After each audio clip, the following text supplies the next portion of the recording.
All right, everyone. Today we're going to do something a little bit different. I did this the other day, and I showed some people to help them understand polarity and ratios on transformers. So right here we have a transformer, and this is just it's 240. This is a 2-to-1, transformer. You might see a setup like this where it's 480 across the two right here. They can split the high side, and they can put these two in parallel and bring 120, right? So what I want to do today is just kind of showcase how we can use different connections to these over here and get different voltages, and then maybe even some that you'll never see, right? But it's still like you should understand the concept behind it. And so what this really dives down into is polarity and ratio. So if you're a protection guy or transformer guy, then this should really ring a bell for you. So you can see right here I've marked the polarity dots on each one of these. They're also color-coded red on the terminals, okay? This is just my little test unit that I use when I'm trying to, if I'm trying to use it with my Variac, which I do have it hooked up to my Variac right over here, but I'm not gonna turn the camera or anything. I kind of got it stationary for now. So the source coming in is right here. This is the source voltage. I'm not going to change this. I might just push the button so that way it doesn't go away, but I just wanted you to see that I'm not changing the source the whole time, right? And I have this meter right here, and just so you can you feel good about it, I'm going to go right here, source, right? They're both 200 volts. I'm not going to change this. You can see it's black, it's blue and white right here. They're plugged right into here, and then the source is coming in right here. It's 200 volts coming in, okay?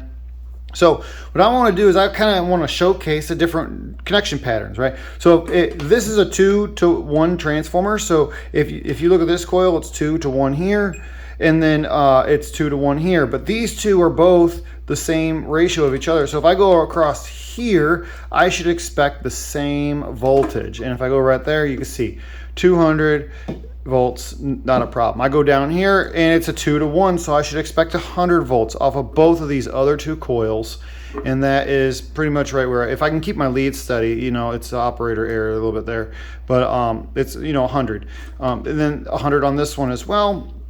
Now I have some jumpers here, and let's do some crazy stuff, right? Let's see how well you really know polarity, okay? And so let's talk about it. If I were to go ahead and jumper this one right here to this one right here, right? What would you expect the voltage to be? Well, where would you connect it? You would ideally probably connect it right here. So if I measure the voltage from here, actually I'm going to do polarity as my red lead, okay? If I put my black lead in here, what do you expect to be right here? Well, we already have 200 volts going on this coil. This coil is the same ratio as this coil, so I have another 200 volts here, and I've just put these two in series. And I can see that you can't see it that well, so I'll go ahead and change this a little bit, but you can see that this jumper right here is jumping those two, right? So if I put my lead right here, I should get 400 volts on my meter. So that 399.6. Okay, and that didn't require anything special. Okay, this is technically an auto transformer configuration right here, okay, because it's still a single winding is what we're looking at. All we did was basically buck boost it. We boosted it here with another coil that's in series with it, okay? So there's that one. Now here's the one that one of the ones I want to get you on, right, is what do you think I would get if I just moved this from the polarity lead to the non-polarity? So now both these coils have their non-polarities in are jumpered together, and so what would you expect to get from here to here, right? And I'm going to tell you, there's no witchcraft going on here. This is just a normal transformer setup, and you can do this on anything else. You're going to get 0 volts or close to, okay? And you can see the meter's right there, and if you look close, it says millivolts on there, okay? That's less than half a volt, okay? Now, why is that? Well, you have to think about it. I have 200 volts here, and this is my polarity side, and 200 volts here, and this is my polarity side. So that means that this terminal is 200 volts more positive than this terminal, and the same thing down here. So if I jumper both of these right here together, that puts them in the same voltage, right? And now both of these are 200 volts more positive than this connection. So they're both 200. Well, what does a multimeter do? A multimeter doesn't care what the voltage at the terminal is. It cares about the voltage between the leads, right? So the difference between this one and this one, well, this is positive 200 and this one's positive 200. They're both positive 200, so there's 0 volts between them. That's how this works, right? And this is what confused some of the guys I was working with the other day, because they didn't quite get this. Okay, so that's how that works. And you see, we haven't changed our source. Our source over here is still running 200 volts, right? Then nothing's changed. If I go right here, I move this jumper and I measure the voltage here, you're gonna see it's still at 200 volts. If I go over here, it's still 200 volts, right? But because I moved that jumper the way I did, all right? So now let's kind of do the same thing on the bottom side, okay? I'm gonna take this jumper out of the top. I got plenty of jumpers here to play around with. So we're gonna go ahead, and we already did it earlier, but we're just gonna measure them so that way you can see, like I said, no witchcraft, right? Wait for it to stabilize, 100, and then another 100 over here. There's nothing special going on here. So now, can I make it so that way I put these two together and I get 200? Absolutely.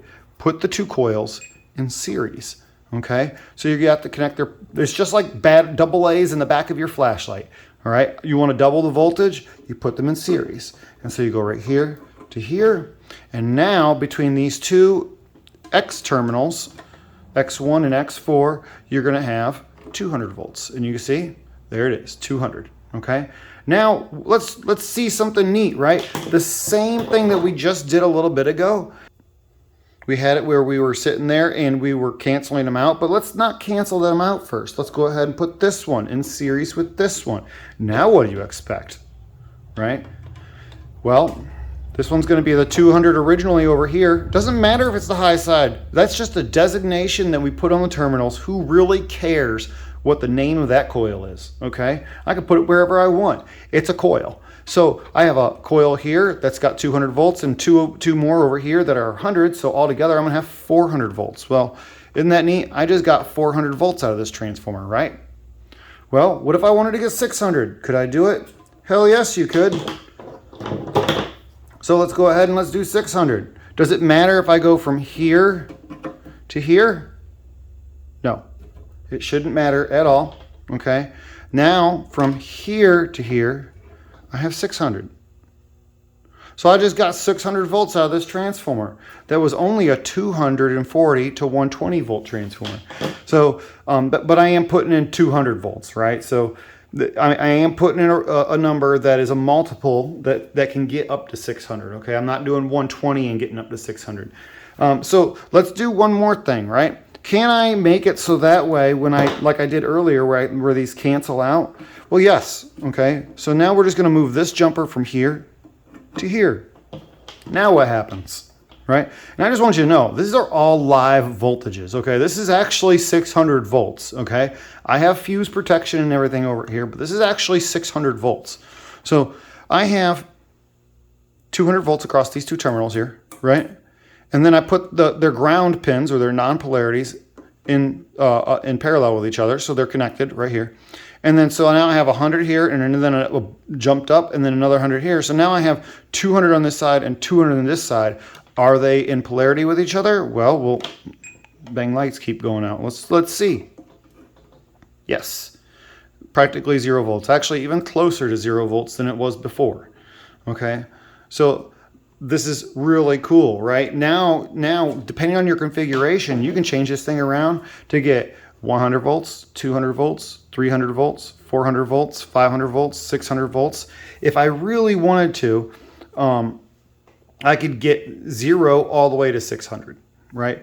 Which is very unique for transformers like this. You could also just go ahead and put these in in parallel. So if I go ahead and I take these two and put this in parallel with this, well, what's my voltage here now, right? 7 volts. Nope, there we go. It's jumping around a little bit. 34 millivolts, right? So that means that, how do you normally configure a transformer when you run out to a load on a center tap transformer? Sometimes like this, you would go ahead and you would put these two windings in parallel with each other. And we do have a little bit of a voltage difference between them, but if they're in parallel with each other, right? Now, are there currents flowing? Well, yeah, there's a little bit of cross current between the two windings, but as the load goes up out in the, out in the field, they can get more currents out of this winding, right? They're both still at 100 volts, okay? But they're in parallel with each other. So that's the different ways that you can configure your transformer. A lot of different things that you can do here, but just remember, this is a single phase unit. Imagine you had a 3-phase unit with taps and everything else going on, right? You can change configurations 3 ways from Sunday to get all different kinds of zigzag configurations, especially if you have a center tap on your Y. There's just a lot of stuff you can do with it, and that's where this wild leg comes in and everything else, okay? So understanding this is really good. If you want some more deep dive on this, the back of your Uglies book would be a really good source for it, but hopefully this helps someone out so that you can start to understand where these polarity dots. If you're a protection guy or you're a transformer guy, you should completely understand every single thing I just did there and really not have a hurdle or a problem with it, right? You should have been able to guess and guess right, hopefully, what each one of those was going to be before I called out what the voltage and measured it was. So hopefully that helps, and thanks, guys.